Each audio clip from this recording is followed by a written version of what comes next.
Hi again, everyone, and welcome to another episode of Alumni Chats, a weekly podcast featuring alumni from the Department of Broadcasting and Journalism at Western Illinois University. As always, I'm Buzz Hoon, and I'm the host of the podcast. Today, I have the pleasure of speaking with David Kenebrew, who graduated from WIU back in 1996. Boy, the time has just flown by, David. Welcome to the podcast. Yes, it has, Buzz. Thanks for having me. I appreciate that. You remember me graduating in '96. It's been a long time, huh? It has been.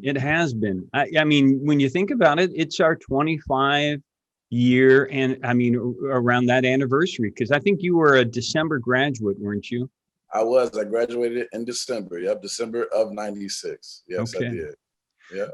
So let's update everybody where you are and what you're doing. Okay. I'm currently at CBS Chicago, CBS News in Chicago. I live in Country Club Hills, have 3 boys. So I've been at CBS for about 4 or 5 years right now. So, but that's where I'm at right now. At CBS, I'm a photographer, editor, truck operator, microwave operator, satellite operator. And that's what I'm doing now. Yeah. That's awesome. So, from the humble beginnings, and we're going to talk a little bit about, you grew up in a small town, a village, I think, of Robbins. Yes. Was that on the south side, David? Yes, south suburbs of Chicago. It's like 35 miles outside of Chicago, south of Chicago. Yes. But a small town, and you were the baby of 11 children. Yes. To your parents. So how do you think that impacted you growing up in a small town and also being the youngest of a large family? Well, it showed me how, even though I had 11 siblings, but it showed me how to deal with all type of different personalities, because all my siblings had different personalities, different characters. And so being the young one, I was able to observe, watch them, and see them do things before I wanted to do them. And it just kind of like gave me the road to go down, the type of road to go down where I needed to go, because I have brothers that play sports, sisters that play sports, and they kind of actually paved my way in life. It was kind of like a bridge builder for me. They like set the tempo for what I needed to do in life. Yeah. And for those that don't know, a few years ago, we gave David an Alumni of the Year award. And I remember, David, you brought you brought your family with you. Yes, and I did. I know how important family is to you. So can you kind of explain, why you wanted your kids to see that? Well, and Buzz, I want to tell you, when you guys told me that you were giving me the award, and I'm not really a public speaker, I could talk a lot in front of people in a crowd or in mixing with people, but when someone says, "Hey, Dave, we want you to put something together and speak in front of people," I was so nervous, and almost like didn't want to do it. But I have 3 little boys that look up to me, and that I am their bridge builder. So That's therefore, right. I had to show them that you have to overcome your fears, and you can't let fear take you from what you want to do. So my main thing was for them to see me do the speech. I even told them that I was nervous and didn't want to speak in front of a lot of people, but I had to let them know that when you fear something, you have to attack it, not run from it. So that was one of my main reasons why I brought them, and I wanted them to see their daddy give a speech, even though he was nervous and scared to do it, and just to see where I come from as well. Yeah, and you inspired some young people in our department that day as well. Wow, that's unbelievable, because I didn't know how much impact I was going to have, and I really thought about my speech and just where I came from and my parents, and how they guided me to work hard and go for what I want in life, and that's my main reason to show my boys is like to go for what you want. You can do whatever you want if you put your mind to it, put the work in and work hard. You can do whatever you want to do. And that was the reason why I brought them down there.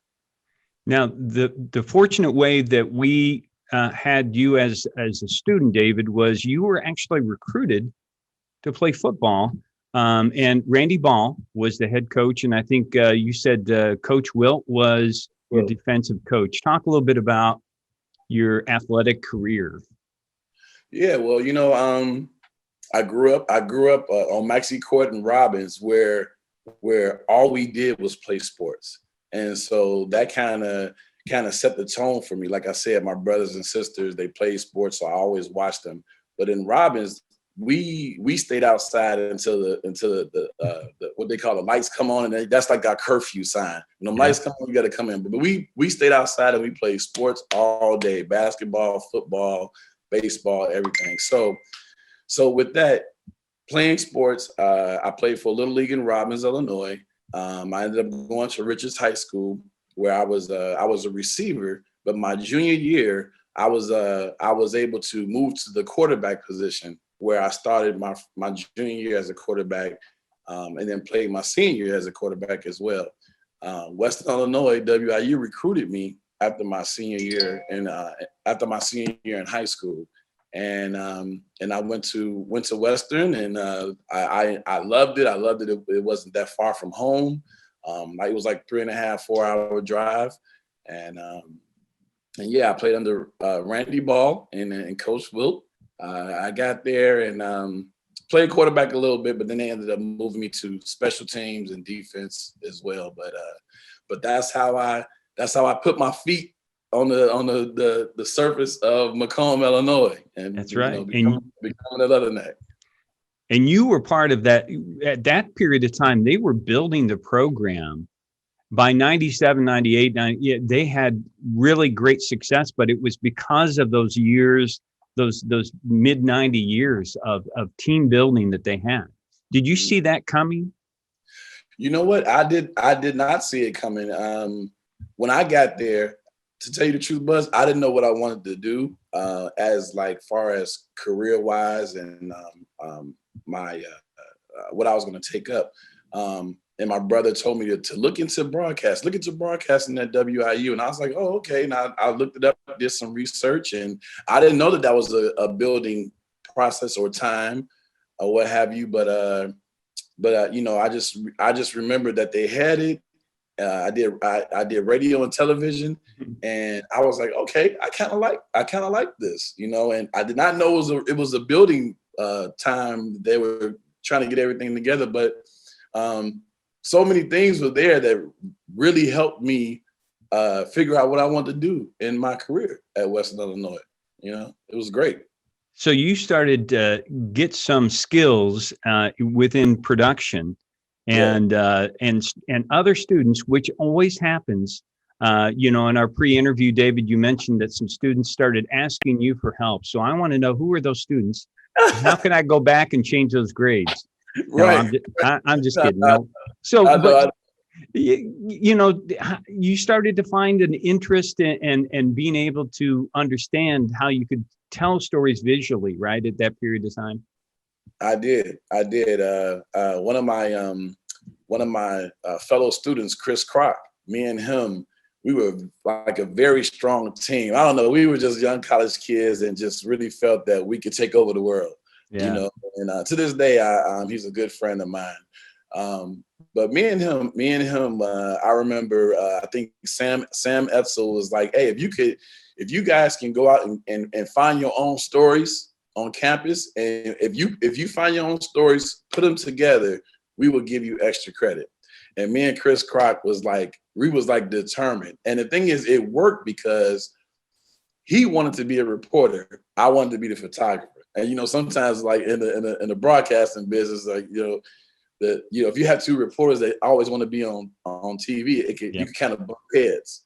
But me and Chris was like Robin and Batman. We were like Robin and Batman, and he did the reporting, I did the shooting and editing, and it came together very well. Well, and I try to tell students that are coming in as freshmen, I say, the great thing about college is you need to say yes to things. You need to open yourself up. But eventually, when people find out you have skills and abilities in certain things, you're going to have to learn to say no. as well, because pretty soon I'm sure everybody's coming to you saying, hey, you know how to edit, you know how to shoot, can you shoot something for me? Right. That's always the downside of having those abilities as well. Yes, and I was I remember I mentioned that to you about editing. But I was really serious about I ended up really liking it. When you're doing the major, some people love it, like it, they go all in, and some people are like just trying to get by. Yeah. And that's when I realized that it was something that I loved, I liked, I had the skill. And yes, some of the students, when we had our final project to do, we had to edit our resume tape together. I was able to knock it out, and other students was like, "Oh, Dave, can you come in and help me do my edit my final piece or whatever?" And I would do it, and I would be happy to do it. And I actually scored my first job in Rockford with my resume tape, my college resume tape. I sent my college resume tape, and they saw it, and it was all the stories that I did from WIU in college, and they brought me in and hired me in Rockford. So. And that, really reflects a lot about not only your ability, but your work ethic, David. I was reviewing that, and you had to break a lot of ground for yourself along the way. This was not an easy, walk on in and start to be a huge success kind of thing. You had to find your way by sticking your foot in the door a lot of times, didn't you? Absolutely. I started off in Rockford, and I was out there for about 1 year and 3 months, and then I saw other photographers leaving Rockford to go to Chicago, and Chicago is where I'm from, and so I saw them leaving, and I was like, okay, well, I'm gonna jump on that too, and head down to Chicago. So my next job was CLTV. I got a job at CLTV, worked there for almost 2 years. Then I started seeing other guys go downtown to Channel 7, Channel 5, CBS, Fox. So I saw that too. And so I made calls, and Channel 7 ended up hiring me as a freelance photographer, editor. So I was there for 7 years. And then I ended up going over to CBS, working at CBS for 4 years. And then after CBS, I was trying to get a full-time job at CBS, and they didn't hire me full-time. So WGN had to open. So I went to WGN, and I stayed there for almost maybe 9 months to a year. And then CBS had a full-time opening photographer editor position. I applied for that, and they brought me back and hired me, and I became a union steward. I'm a union steward at CBS, and the guys come to me when they have their problems. I'm the one that addresses my boss with certain things that they want, the wants and needs. And so, yeah, I had to really put myself out there. And the thing is, I really had to work hard, and and just push myself to learn certain things and different things. And now I'm doing like satellite shots and nonlinear editing and all type of things. But yeah, I really had to put my foot in the door and say, hey, let me in. And I want to be in on this too, because I ended up learning stuff, and then also teaching my fellow coworkers of how to do things, and actually encouraging them and giving them the power to try to learn new and different things. Because in this business, it ever since I got in this business, it always changed. I mean, we went from tape to tape, and now we're doing nonlinear editing. It's crazy how it's evolved. How the business evolved. And I was going to ask you about that, because even just in, as we were teaching you how to work with tape, how things have changed up to this period of time, there could have been a lot of opportunities for you to say, I give up. That's good. That's beyond my, you're trying to teach a person how to redo his job over and over again, but you continue to adapt the entire time. I did, Buzz. And I think about it, and it was very stressful, because it's like, I always thought about, like, when is it going to stop? Just all the time, like something new comes up, something new happens. Like, I was like, when is it going to stop? Because every year we were having a meeting on new editing system, new cameras, new things in the truck. It was like constantly learning different things and doing different things. And it's been crazy, but you know, I've learned to just keep evolving and keep learning how to do things. I mean, we got, you know, when I first started, it was tape to tape, and now it's nonlinear editing.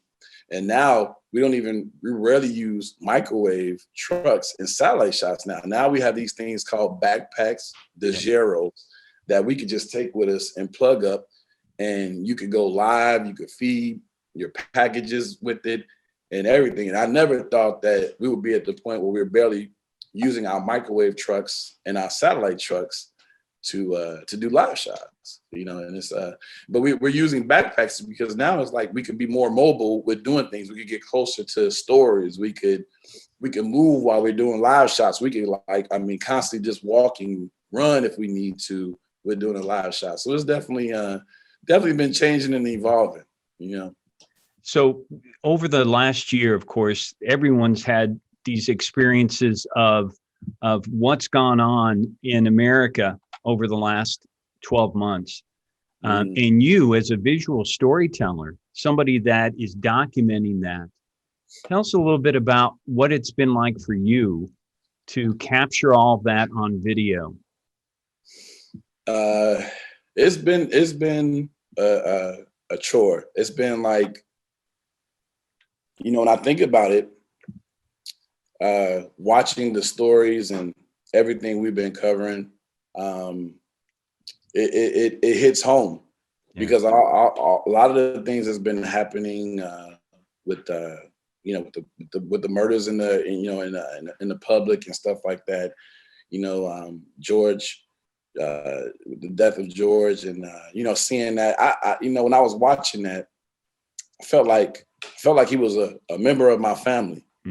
Like he was like an uncle, or, you know, and that's how I feel about all these murders that have been happening and having to cover it, is that when I watch it, I see me in those stories of the people being, you know, murdered or killed, and it hits me hard because I have to watch that and see it, and I have to like, you know, go to a different place and maybe just like take a deep breath and realize that it affects you, but you have to be able to approach it in a way that, you know, one day there will be a change. And that's what CBS has been doing. It's we've been covering things and doing things to make change. I don't know if you heard about the Anjanette Young wrong raid story that happened in Chicago with the cops going into her home, and she was naked, and they went into her home. I actually shot her interview before it came out in public. I was one of the guys that shot her interview, and the next day, it became a national story, and I shot her interview. But that was touching as well. But just to know that's one of the things that I, you know, like about my job, is that we are covering things that are making a difference. Now we're starting to do things that are making a big difference. And with that story, now Chicago Police Department, they are coming up with different rules and different strategies to do no knock raids and stuff like that. They have to right now. They are coming up with different ways and different things on how to do no knock raids and stuff like that, because of CBS covering Anjanette Young and putting it out there to the public. It's causing change, period, you know. Well, I've often thought about you, David, and what you do in terms of the courage sometimes it must take to be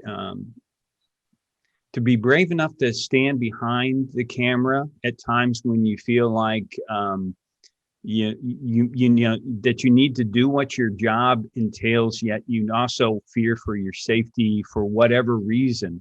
You know, that must take a special type of coaching that you must do for yourself, right? Yes, yes, yes. I do. You know, Buzz, when I go on stories, and it's because of my background and where I'm from. You know, I grew up in Robbins, where there was crimes and all type of different things happening. You know, and I had to adjust. But when I go on stories and I go into certain neighborhoods, or cover certain things, I have to know that I'm doing my job and know that I have to be in a place where I'm still being professional as well. And believe me, I have had plenty of events where certain people, like the public, will come and they don't want us to be there in their neighborhood. They don't like us. They don't like the media or whatever. And we're sitting there doing a live shot or what have you. Because I actually had an incident where we were down in Evanston, and me and my reporter, we were doing a story, and a guy came over and was yelling and screaming at us and didn't want us to be there. And we were getting ready to do a live shot, and I had to tell him, sir, you know, we are here doing a story. We won't be here long. We're here doing a story. We'll be out your neighborhood within 20 to 30 minutes. But he did not want to hear that. He actually lived across the street from the hospital, and he went and got a cowbell and came back over in front of us and started ringing his cowbell while we were doing a stand-up. And I asked him, sir, can you please get out of here? And then he went back across the street and turn his alarm on his car. So I'm just saying that to say, yes, I go through a lot of things at my job, and then I still have to deal with the public, with the people that don't want us to be around, don't want to see us there, and I have to make the proper judgments to do my job, and that's just one story. And it's been plenty and many of people not happy to see us, to be in their neighborhoods and things like that. And that's one of the things that I know you definitely have to have a good personality, good character to be able to approach that.